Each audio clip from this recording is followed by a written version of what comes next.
C'è di che fantasticare guardando tutte quelle lucine intermittenti danzare nella notte scura. Stelle, alberi, ghirlande scintillanti d'oro e d'argento.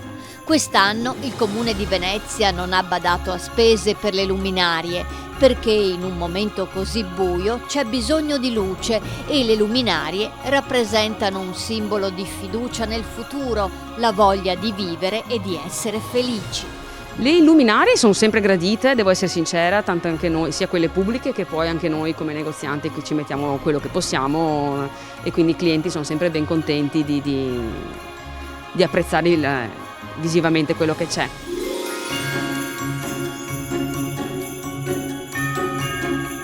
Un Natale sicuramente diverso, questo Natale però affrontato sempre dall'amministrazione con l'ausilio di Vela in maniera concreta e rispettando quelle che sono le normative del distanziamento sociale. Abbiamo voluto illuminare con 50 chilometri di luminarie le città di Venezia. Abbiamo voluto essere presenti con la luce che è un segno di speranza e con 50 alberi, sempre in tutte le città di Venezia, dalle isole a Zilarino, a Marghera, a Favaro, e abbiamo anche voluto legare gli alberi alle casette della solidarietà. Ne abbiamo messe ben 16 e abbiamo voluto comunque ai nostri cittadini e ai commercianti cercare di dare una speranza.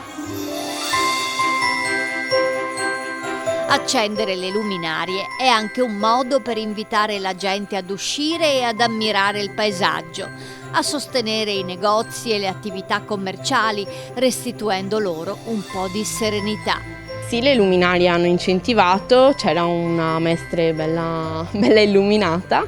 Per quanto riguarda l'arredo urbano con le luminarie è stato stupendo ed è stata la parte che ha emozionato e che ha incentivato ad uscire.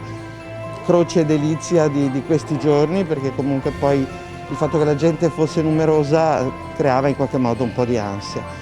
Le luminarie danno gioia nel vedere che accentuino l'acquisto è un po' diverso, ci vorrebbe qualcosa di più nel portafoglio per accentuare l'acquisto, più che l'illuminaria, però fa bella la città e non si può dire niente, la piazza devo dire che quest'anno è veramente bella, merita. A Mestre le luci natalizie hanno letteralmente cambiato il volto della città, resa più magica e fiabesca da una miriade di decorazioni lucenti. Mestre è sempre più bella perché devo dire che le luminarie hanno portato delle persone, a nostro avviso delle persone dei comuni limitrofi, per quanto possibile a seconda della mobilità, sono venute proprio a visitare Mestre perché tramite i social, tramite i giornali quotidiani hanno visto molta più luminosità. Le luminarie bella Mestre, ben preparata, bellissima, perché tutte queste luminarie, la piazza Ferretto, erano anni che non la vedevamo così.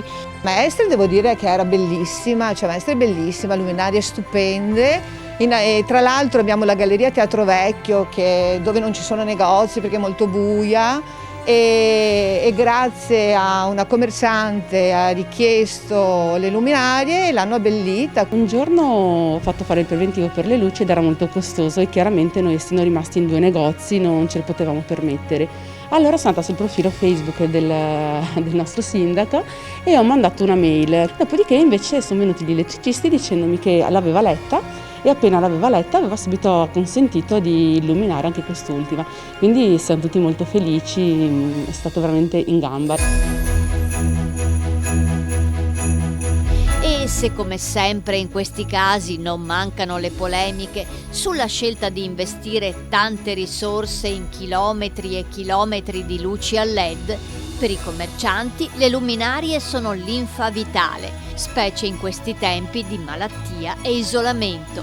La gente è felice di vedere tutte queste luci che danno allegria, visto che siamo in un periodo abbastanza difficile.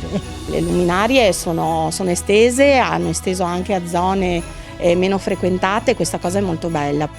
Il Comune dunque ha fatto bene a illuminare gioiosamente i nostri passi, perché, come dice Confucio, è meglio accendere una piccola candela che maledire l'oscurità. Ai cittadini e alle cittadine di Venezia io faccio un mio più sincero augurio di un buon Natale, sapendo che quando il Signore viene anche la speranza, e credo che in questo momento ci sia bisogno soprattutto di questa.